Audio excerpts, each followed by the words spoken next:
Bismillah, wassalatu wassalam ala rasoulillah sallallahu alayhi wa sallam. Frères et sœurs en islam, je vous salue avec le salut des gens du paradis, Inch'Allah. Et le salut des gens du paradis, c'est Assalamu alaykum wa rahmatullahi ta'ala wa barakatuh. Nous voilà en ce jour béni, et ce mois béni, et ce lieu béni qui est la grande mosquée de Paris. Souvenez-vous, frères et sœurs en islam, hier on parlait du premier jour. On parlait même comment se préparer pour recevoir cet invité de prestige, mais regardez comment les jours y passent. Maintenant, notre assise d'aujourd'hui, si vous permettez, j'aimerais bien parler de la finalité ou des finalités du jeûne du Ramadan. C'est quoi la finalité? La finalité, on la trouve dans le Coran al-Karim quand Allah Azza wa Jalla dit « Ayyuhalladhina amanu, kutiba alaykum as-siyamu kama kutiba ala alladhina min qablikum la'allakum tattaqun » Ainsi, le jeûne vous a été prescrit comme il a été prescrit à ceux d'avant vous. Et afin de réaliser la piété ou la taqwa. La taqwa, c'est la crainte révérentielle. C'est notre but. Et donc, ce mois béni, c'est une école où tous les jours, on apprend une leçon. Une leçon de patience, une leçon de générosité, une leçon de partage, surtout une leçon d'adoration, parce que le jeûne, c'est pour avoir une adoration parfaite, où on essaie d'atteindre la perfection dans notre adoration, même si on ne l'atteint pas, mais on essaie de se rapprocher d'Allah Azza wa Jal en suivant ses prescriptions, en s'éloignant de ses interdits. Maintenant, laissez-moi vous parler de la taqwa, qui est le but ultime à réaliser dans ce mois béni. Et on essaye, avec tous les moyens qu'on peut avoir, on essaie, Inch'Allah, d'avoir l'agrément d'Allah.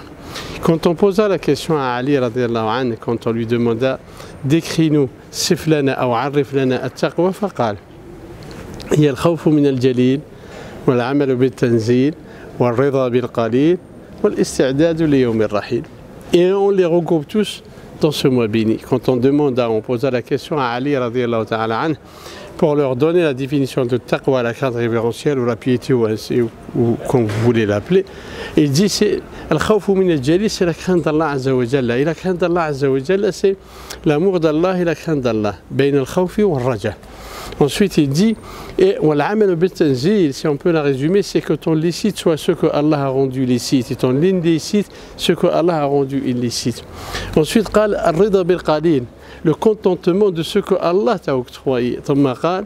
C'est-à-dire se préparer pour le grand voyage. Et ce mois béni qui est le mois du Ramadan, c'est une opportunité pour chacun et chacune pour atteindre ses objectifs béni et réaliser la crainte révérentielle. Parce que le mois béni, ce mois béni, c'est comme notre vie, on vient au monde, on grandit, on vieillit et ensuite on va partir. C'est comme ce mois béni, le mois du Ramadan. Hier, c'était le premier jour. Et voilà, vous allez voir, ça va partir, passer à la première dizaine. Et c'est comme, et on prend la métaphore, on grandit, et ensuite, c'est à la fin, il va partir. Et chacun de nous, de laisser une empreinte positive. Donc, la crainte d'Allah Azza wa Jalla, comme on l'a réalisé, al-khawfu min al-jalil, c'est-à-dire, surveille Allah tabaraka wa ta'ala dans tout ce que tu fais. Allah aime te voir, mon frère et ma soeur, dans les endroits où tu autorises. Il n'aime pas de voir dans ses interdits. Allah, il aime te voir dans le licite, ce qu'a rendu Allah licite. Il n'aime pas te voir dans les licites. Allah Azza wa Jalla aime te voir dans une mosquée en train de lire le Coran, de faire la prière obligatoire, de faire la prière surrogatoire, ou de faire dès que tu restes assis et tu adoucis ta langue avec l'évocation d'Allah Azza wa Jalla. Entre-temps, Allah n'aime pas te voir, même si c'est dans une mosquée, en train de commettre la médisance, la calomnie, mentir et tricher.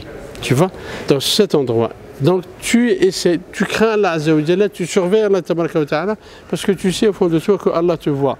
Et Allah connaît le fond de la pensée de chacun et chacune, il a vu traîtresse. Allah nous voit, il sait ce qu'on fait. Donc on a cette pudeur, cette honte de nous voir commettre un péché. Et la crainte de son châtiment et de sa colère. Surtout, on n'essaie pas d'avoir la colère d'Allah Azza wa Jalla, tout en sachant que Allah il est miséricordieux et tout miséricordieux. Al-khawfu min al-jalil. Ouais, pose-toi la question, dans tout ce que tu fais, tu entreprends de faire, est-ce que c'est licite? Et en sachant que le licite, ce que Allah a rendu licite, et l'illicite, ce que Allah a rendu illicite. Pose-toi la question. C'est licite où je suis, oui. Ce que je fais illicite, oui. Ce que je fais illicite, qu'est-ce que je dois faire? Je dois m'abstenir et je dois m'écarter et laisser cet endroit. Le contentement, le contentement de ce que Allah t'a octroyé. Allah, la volonté divine a voulu que telle personne soit riche et l'autre pauvre, telle personne soit en bonne forme et l'autre elle est malade. Le contentement, c'est que tarda bima qasama Allah lak. Tu te contentes de ce que Allah t'a octroyé. Et ça, pendant ce mois-ci, tu vois bien évidemment que tellement il y a de personnes qui sont dans le besoin. Nos frères à Gaza, au Liban, partout en Afrique, partout, même ici en France, ben, quand tu te contentes de ce que Allah t'a octroyé, tu dis Alhamdulillah, mais ça te pousse de l'autre côté à participer, à donner de son temps, à donner de son argent et surtout à donner à l'autre, aider son prochain surtout. Si tu fais manger un jeûneur, tu as les mêmes actions que le jeûneur sans que ce dernier ne perd de ses actions. Ensuite, Istidad li Yawm al-Rahil, brièvement. Chacun de nous, il vient dans ce monde comme le mois du Ramadan, il va partir comme nous, on vient et on repart. Maintenant, à nous de préparer l'au-delà. L'au-delà,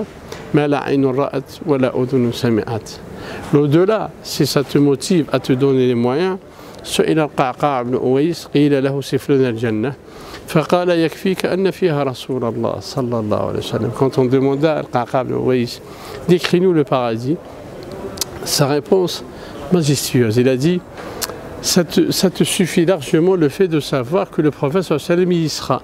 Ben, ça me suffit, ça te suffit. Est-ce que ça en vaut la peine?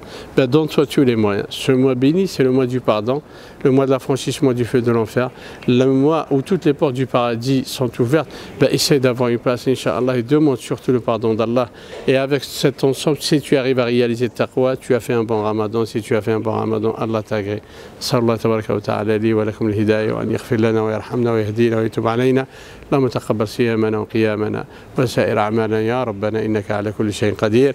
آمين آمين آمين. وآخر دعوانا أن الحمد لله رب العالمين والسلام عليكم ورحمة الله تعالى وبركاته.